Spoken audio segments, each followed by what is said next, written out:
안녕하세요, 나나즈. 네, 2025년의 마지막 날입니다. 제가 전날 밤 8시 반 정도에 잠이 들어서 눈 떠보니까 한 해의 마지막 날 새벽 12시 반인 거예요. 근데 다시 잠이 안 오는 거예요. 오늘 안에 컨텐츠를 좀 만들고 싶은데 어떤 이야기를 나누면 좋을까 이런 생각이 들다가 제가 2025년도에 배운 것들 그리고 깨달은 것들을 좀 나누면 좋을 것 같다고 생각이 들어서 잠옷바람에 자다 일어난 몰골에 이렇게 카메라를 켰고요. 또 정리를 해보니까 제가 되게 많이 쓰게 됐어요. 보시면 보이실지 모르겠지만 대본이 한 3바닥에 나왔습니다. 네, 원고가 이 정도가 나왔고 제가 오늘 간단하게 나누려고 했는데 생각보다 길어질 수도 있을 것 같아요. 제가 이걸 좀 보면서 이야기를 나눠보도록 하겠습니다. 우선 제가 첫 번째로 중요하게 생각했던 배움은 기분보다 체력이 컨디션의 구하를 결정한다. 운동이랑 감정 조절이 완전 큰 상관관계에 있다는 걸 여러분 많이 들어서 아시겠지만 그게 저는 이렇게까지 큰 상관관계가 있나 싶을 정도로 많이 깨닫게 됐어요. 좀 마음이 위축되고 좀 우울하면은 집에 있고 싶고 사람도 안 만나고 싶고 누워있고 싶고 그냥 뭘 보고 싶고 그냥 먹고 싶고 이렇잖아요. 근데 제가 그 생활을 쭉 해보면서 이러면 안 되겠다. 내가 나중에 복귀했을 때 이 체력으로 무엇을 할 수 있겠느냐 이런 생각이 들면서 좀 이불을 박차고 헬스장도 열심히 가고 사실 제가 헬스장 잘 못 가거든요. 뭐 게을러서 못 가는 것도 있는데 사람 많고 이런 데를 제가 잘 못 가요. 왜 그렇게 됐을까? 그래서 가면은 좀 약간 힘들었어요. 처음에 적응이 안 돼서. 근데 이제 꾸역꾸역 좀 가고 요즘엔 잘 못 가고 있는데 오히려 이제 요즘에 바깥에 이제 아침에 햇빛을 많이 보고 있고 그런데 제가 공부를 좀 해보니까 여러분께 설명드리려고 이제 엔돌핀, 세로토닌, 도파민, 호르몬 분비 뭐 그런 것들이 좀 몸에 활력을 깨워주나 봐요. 그래서 안 좋은 기분에서 저를 꺼내주는 기분이었어요. 그냥 거기에 매몰되지 않고 계속 거기에 억눌러 있지 말고 좀 일어나게 되는 계기가 됐거든요. 에너지가 없을 때 움직이는 것만으로 회복이 좀 빨랐고 좀 밖에 나가서 걷고 이런 게 좀 힘들면 요가 저 되게 좋아하거든요. 그래서 요가 이제 영상들 좀 보면서 네, 그 같이 요가를 하면서 혼잣말을 진짜 많이 했어요. 요가 하면서 괜찮아 뭐 혹은 할 수 있어. 그리고 더 많이 했던 말 진짜 힘들다. 몸이 힘드니까 그런 말들 좀 하면서 좀 많이 해결했던 것 같아요. 그래서 최대한 해가 있을 때 움직이는 게 좋아요. 밖에 나가서 해를 보면서 걷는 게 좋아요. 여러분 다 아시죠? 비타민 D 광합성을 해야 되는 거.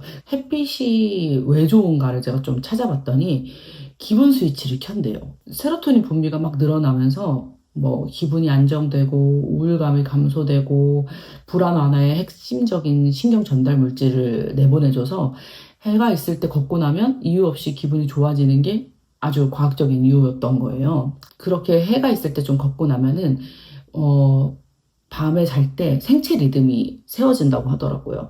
수면 호르몬이 잘 촉진이 된대요. 그래서 이제 밤에는 잠들기가 좀 더 쉬워진다고 하더라고요. 저도 실제로 불면증이 있을 때 불면증을 제가 굉장히 오래 알았었거든요. 그때 수면 패턴을 잡는 것부터 노력을 했던 것 같아요. 예를 들면 제 시간에 일어나고 낮잠을 자지 않고 그리고 밤에 잠이 안 와도 핸드폰을 하지 않고 뭐 이런 연습들을 좀 했었는데 제가 그걸 불안증을 고치면서 했던 패턴들이거든요. 언제 기회가 되면 그것도 한번 말씀드려 볼게요. 그래서 걷기 하고 이러는 것 자체가 스트레스를 굉장히 낮춰주기 때문에 부정적인 생각의 루프를 좀 끊어준다고 하네요. 네. 그래서 햇빛, 자연 이런 걸 보면 사람이 그런 생각에 계속 갇혀 있지 않고 현재에 집중하게 된대요. 그래서 이렇게 왜 낙엽 바스락거리는 소리 듣고 이렇게 뭐 바람이 느껴지고 그리고 햇빛에 이렇게 그런 화창한 날씨를 본다든지 그런 기운을 받으면 그런 현재에 집중할 수 있는 좀 그런 셋 포인트가 네, 되나 봐요. 그래서 그런 게 좋다고 하고 그냥 걷기만 하는 것도 정신 건강 관리에 되게 좋대요. 그리고 두 번째는요, 제가 안 좋은 기분이 들면 리뷰를 해요. 그게 무슨 소리냐면, 안 좋은 기분이 들면 예전에는, 짜증나. 그냥 이렇게 생각했던 것 같아요. 아니면, 뭐 약간 이렇게 생각을 했는데, 요즘에는 제가 기분이 싹 안 좋으려고 하면, 어? 내가 왜 기분이 안 좋지, 지금? 이런 생각을 하는 걸 훈련을 했어요. 왜냐면은, 그런 감정을 제가 컨트롤 할 수 있어야겠다고 생각이 들었어요. 어느 날 문득. 그래서 안 좋은 기분이 딱 들어오면 되짚어봐요. 아침에 내가 무슨 일 있었지? 점심에 무슨 일 있었지? 어제 있었던 게 여파가 지금까지 있나? 라고 이유를 찾아내고, 내가 그래서 기분이 안 좋았구나. 내가 그래서 아직 좀 우울하구나. 이렇게 딱 정리만 해도 그 감정이 금방 거치더라고요. 신기하죠? 진짜로 그거를 내가 그래서 그랬구나 하고 스스로 조금만 이해를 해줘도 그 감정이 그냥 거쳐져요. 그래서 좀 그 감정이 오래 머물러 있지 않게 되고 확실한 건 내 기분이 태도가 되지 않아요. 분리가 되더라고요. 어떤 상황들을 마주하거나 뭐 다른 것들을 해야 될 때 그 기분을 끌고 오지 않는 힘이 생겼어요. 그래서 좀 이거는 제가 진짜 강추하는 겁니다. 기분이 혹시 안 좋거나 뭐 약간 쎄하게 내가 그렇다면은 한번 복귀해 보는 거, 그리고 그 이유를 찾는 거, 그리고 인정해 주는 거, 그리고 혹시라도 내 주변에 가까운 사람들을 만나야 되면은 그걸 설명할 수 있어서 그들과 오해를 만들지 않을 수 있게 되기도 하는 것 같아요. 제가 어떤 것 때문에 기분 안 좋은지 설명할 수 있는 거는 굉장히 그런 관계 소통에도 도움이 많이 되는 것 같아요. 이것도 제가 불안증을 고치면서 했던 훈련 중에 하나인데, 내가 할 수 있는 것과 없는 것을 구분한다. 이거 진짜 많이 들으셨죠? 진짜 많이 들으셨을 텐데, 이거를 저는 선생님이 써보라고 하셨어요. 할 수 있는 것, 없는 것, 그리고 실제로 할 수 없는 것의 X, 할 수 있는 것은 어떻게 할 수 있는지를 좀 적어보는 거. 그래서 이게 적잖아요. 그러면은 적으면서 그게 정리가 좀 되거든요. 그리고 눈에 시각적으로 이게 명확하게 들어오기 때문에 좀 더 정리가 잘 되는 것 같아요. 그래서 지금은 적지 않아도 생각으로 또 조금은 되거든요. 그냥, 이거 내가 할 수 없지? 그럼 신경 쓰지 말자. 이게 좀 되는데, 그래도 아직 어려울 때는, 그게 너무 해결이 안 될 땐 지금도 저는 좀 적어요. 그래서 할 수 있는 것과 없는 것을 좀 구분하기도 하는데, 이게 아주 강력한 기술이라고 하더라고요. 제가 찾아보니까. 그 이유는 불필요한 자기 비난이 좀 줄어든대요. 예를 들면은, 구분이 안 될 때는, 나 왜 이것도 못하지? 이렇게 결과적인 걸 제가 통제할 수 없는데 그것까지 제가 막 걱정하게 되는 거예요. 근데 구분이 되면은 이거 결과는 내가 어쩔 수 없는 부분이야. 이거는 내가 최선을 다했기 때문에 내가 할 수 있는 건 여기까지야 라고 딱 정리가 돼요. 그리고 이런 것들이 내가 통제하려고 하는 힘이 저도 되게 강한 애예요. 제가 어떤 것들을 상황들을 컨트롤하고 싶고 어떤 상황에 가고 싶어 하고 그런 것들이 많기 때문에 그걸 마음대로 통제할 수 없을 때 불안이 엄청 심했었거든요. 그때 그래서 이제 내가 앞으로 현재를 어떻게 선택할 건가 미래를 위해서 그리고 노력의 방향 그러니까 반응을 어떻게 할 건지 선택할 수 있는 거 그리고 이제 할 수 없는 것들 다른 사람의 생각 그리고 뭐 과거 이미 정해진 결과 이런 것들을 좀 내려놓게 됐어요. 그러니까 훨씬 이제 마음이 편해지고 불안이 많이 사라지기도 했거든요. 그리고 집중력이 좀 좋아진다고 해요. 그러니까 뭐 할 수 있는 부분에만 집중할 수 있으니까 좀 잡다한 것들이 좀 정리가 되나 봐요. 그리고 감정이 회복이 빨라진대요. 내가 할 수 있는 건지 없는 건지가 구분이 잘 안 되면 좀 오래 그것들을 해결을 못하고 이렇게 묵혀지고 그게 좀 더 쌓여서 더 저한테 상처를 만들 수 있고 이러거든요. 근데 이거는 상황이 이런 거야. 내 자체에 문제가 있는 건 아닐 수 있어. 왜냐면 그거 과정은 내가 알고 결과는 내가 선택할 수 없는 거니까 라는 것들을 좀 이렇게 딱 정리하니까 과대하게 확대 해석하지 않게 돼요. 제가 모르는 영역이 생각보다 많잖아요, 저희가. 그래서 좀 이런 감정에 깊이 빠지지 않고 빨리 빠져나올 수 있게 된다고 하네요. 이제 이게 네 번째인데, 아낄 수 있는 만큼 아끼는 거예요. 네, 맞습니다, 여러분. 돈이요. 왜 그러냐면 그 뿌듯함이 생각보다 엄청난 힘이 되더라고요. 이게 어떤 소비들을 제가 안 하게 됐냐면, 그 기분이 좌지우지 될 때 쓰는 어떠한 그런 보상성 소비를 안 합니다. 갑자기 뭐, 오늘 안 되겠어. 나 오늘 뭐 피자 정도 먹어줘야지 기분이 좋겠어. 그런 걸 안 하게 됐어요. 어쩌다가 한 달에 한 번 먹고 싶은 걸 시켜 먹긴 해요. 그 대신 계획하고, 그날 먹기로 결정하고. 그래서 좀 제가 지금 일을 많이 하는 게 아니기 때문에 소비를 굉장히 타이트하게 해야 돼요. 왜냐면 다음 달에 맨날 날라오는 고지서가 부담되고, 그런 불안에서 좀 벗어나고 싶어서 좀 줄이는 걸 노력했더니 뿌듯함이 엄청나게 더 크더라고요. 그래서 그런 보상성 소비를 통해서 4, 5만 원 한번 써버리면 그게 만약에 한 달에 두세 번이 되면 2, 30만 원이 훅 나가거든요. 근데 그게 생각보다 굉장히 큰 돈이 돼요. 그러니까 저는 지금 그럴 수 있는 상황이 안 되기 때문에 더 줄여야 되기도 해서 줄였더니 그거에 대한 뿌듯함이 너무 크더라고요. 실로 저는 2인 가족인데 지금 저번 달에 저희 식비가 15만 원 나왔어요. 그러니까 30일 식비가. 도시락 싸들고 다니고, 뭘 먹고 싶으면 집에서 만들어 먹고, 재료가 좀 부족하면 대체재를 생각한다든지, 달 초에 장 보는 걸로 달 말까지 쓴다. 최대한 해본다. 안 되면 중간중간에 마트에서 뭐 상추나 깻잎을 사더라도 우선은 그걸로 해결한다. 이런 마인드를 가졌더니 15만 원이 안 나왔어요. 실제로. 그리고 이번 달도 그 정도 되는 것 같아요. 좀 내 스스로 통제하는 힘이 생기는 게 너무 좋더라고요. 내가 내 지갑을 통제하고 있고, 실제로 지금도 계속 마이너스긴 해요. 그렇다고 돈이 모이는 건 아니에요. 제가 돈을 많이 벌고 있지 않기 때문에. 그런데 좀 힘이 길러져요. 그 다섯 번째로는 그 좋은 사람이랑 소통하려는 노력을 계속했어요. 제가 만났는데 이분이 너무 좋아. 이분의 따뜻함이 너무 좋아. 이분의 겸손함이 너무 좋아. 이분의 어떠한 그 사람을 생각하는 그 배려가 너무 좋아. 아니, 이분의 뭐 어떠한 그런 끊임없이 노력하는 꾸준함이 좋아. 그럼 저는 무조건 그분을 친구 삼으려고 노력했어요. 우리 삶 가운데 생각보다 굉장히 그런 좋은 힘을 가지신 분들이 많거든요. 그럼 배울 수 있는 게 한 가지 이상은 꼭 사람한테 있는 것 같아요. 그러니까 제가 생각했을 때는 좋은 사람을 만난다기보다는 사람의 좋은 점을 찾는다는 게 더 맞는 말인 것 같아요.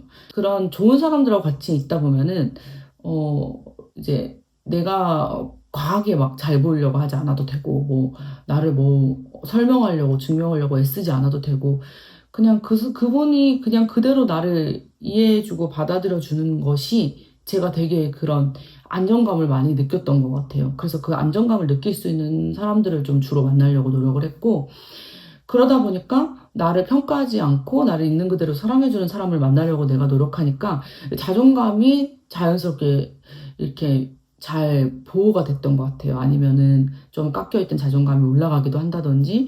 그래서 나도 지금 잘하고 있구나. 나도 좀 괜찮은 사람이구나라는 생각이 들더라고요. 그러면서 이제 좀 그분들이 정확하게 좋은 기준들을 갖고 있다는 판단이 제 안에 어느 정도는 있잖아요. 뭐 완벽하진 않을 수 있어도 그러면은 뭐 예를 들어 제가 어떤 상황을 대해서 얘기했을 때 그럼 그것만의 어떠한 이유가 있었겠지? 아니면은 그래서 그렇지 않을까? 혹은 뭐 그래서 그랬나 보다라는 말들을 들으면 저 되게 많이 마음이 편해지더라고요.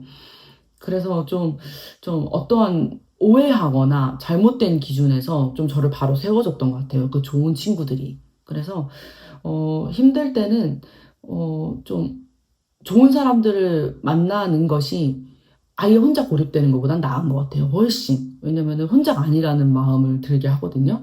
그래서 뭐 솔직히 말하면은 갑자기 제가 준비가 안 됐고 마음이 어려운데 그냥 아무나 막 만나고 그러는 거는 좀 저를 무방비 상태에 그냥 노출시키는 거나 다름이 없더라고요. 너무 힘들 때는. 그래서 너무 힘들 때는 사람을 아예 안 만나거나 이러는 것보다는 자기가 생각했을 때 정말 따뜻하고 좋은 사람이라고 생각이 들면 그분들을 만나서 에너지도 받고 또 나 이대로 지금 괜찮아라는 마음도 좀 될 수 있는 것 같고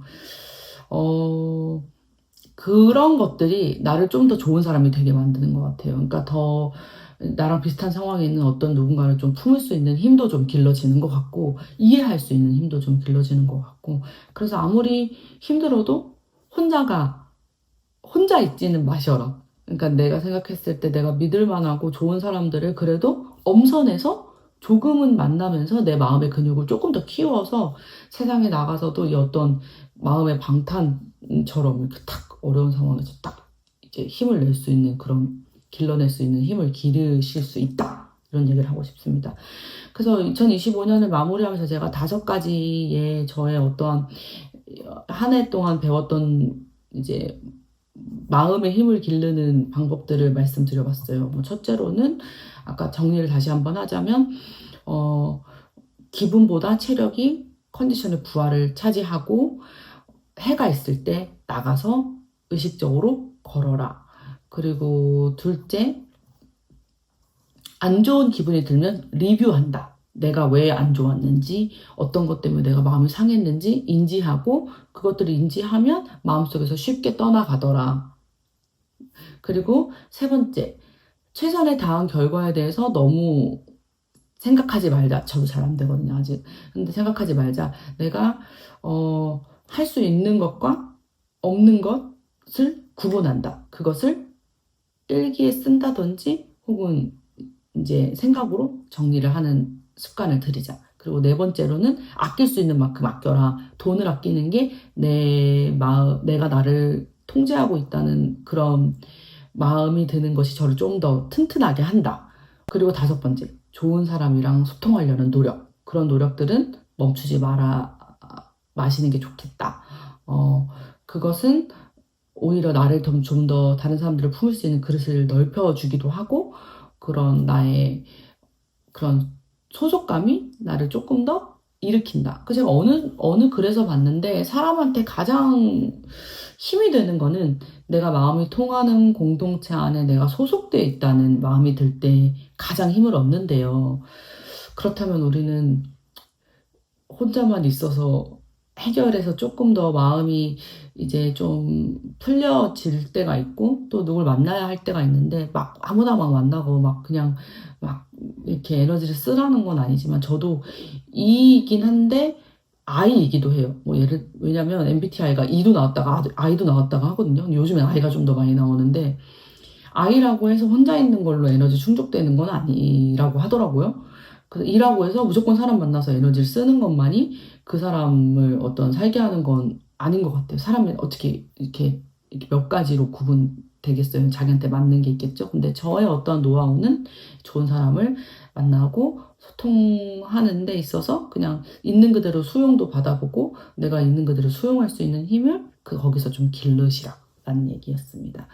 사실은 40살이 좀 넘어가는 이 시점에서 이런 것들을 배우는데 이 시간들을 많이 쓴 것 같아요. 이게 너무 분주하거나 바쁘거나 제가 일이 많았으면 이렇게까지 통찰하고 막 하는데 에너지를 못 썼을 것 같아요. 근데 뭐 이렇게 제가 책도 읽어보고 어쨌든 한 분야에서 성공하신 분들 얘기를 들어보면 이런 시간들이 지금의 나를 만들었다 이런 얘기를 하시잖아요, 많이들. 근데 전 아직 와닿진 않거든요. 근데 확실한 건 제가 성공하지 않더라도 제가 엄청나게 이렇게 대단한 것들을 이루지 않더라도 내 평생에 남은 100세 시대라고 쳤을 때 60년의 인생을 살 때 굉장히 필요한 거였다. 좀 더 좋은 어른이 되기 위해서.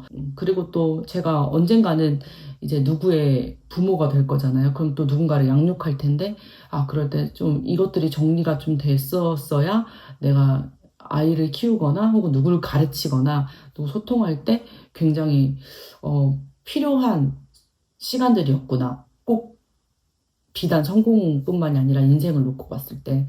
그래서 2025년 생각하면 제가 실패담도 진짜 많거든요. 사실은 실패담을 풀까 했어요. 근데 그러기보다는 조금 더 도움이 될 만한 것들, 이제 나나즈 분들 그리고 구독자분들이 나나즈거든 저희. 근데 구독자분들이 봤을 때 조금 더 도움이 될 만한 거, 어떤 실패설을 푸는 것보다는 긍정적인 이야기를 하고 싶었습니다. 그래서 이 잠옷바람에 일어나가지고 그냥 이런 얼굴에 열심히 막 써서 이렇게 남기게 되었네요. 여러분 새해 복 많이 받으시고요. 2026년엔 지금보다 더 좋은 일이 있으실 겁니다. 근데 혹여라도 안 좋은 일이 있으시더라도 분명히 그 일을 통해서 배우실 것들이나 깨닫게 될 것들이나 혹은 그동안 못 봤던 것들을 보여지게 되는, 결국엔 좋은 일이 되는 일들일 거예요. 세상에는 일어나면 안 되는 일들이 정말 존재해요. 정말 존재한다고 생각하고 그 일들이 일어나지 말아야 하지만 우리가 사는 이 삶, 이 세상은 정말 어떤 일이 일어날지 모르잖아요. 그 과정에서 우리가 어떻게 잘 살아남아야 할까, 어떻게 건강하게, 그리고 또 어떻게 잘 살까라고 생각했을 때는 그런 어려움들을 직면하고 또 그 어려움들을 같이 헤쳐나가고 하는 것만이 답인 것 같더라고요. 좋은 일만 있을 겁니다 라고 말하고 싶어요. 그리고 안 좋은 일도 좋은 일이 될 겁니다 라고 말하고 싶어요. 여러분 새해 복 많이 받으시고 새해에는 우리 더 많이 만나고 더 건강하고 행복한 우리 나나즈들이 되었으면 좋겠다. 제가 기도하겠습니다. 여러분 정말 너무 감사하고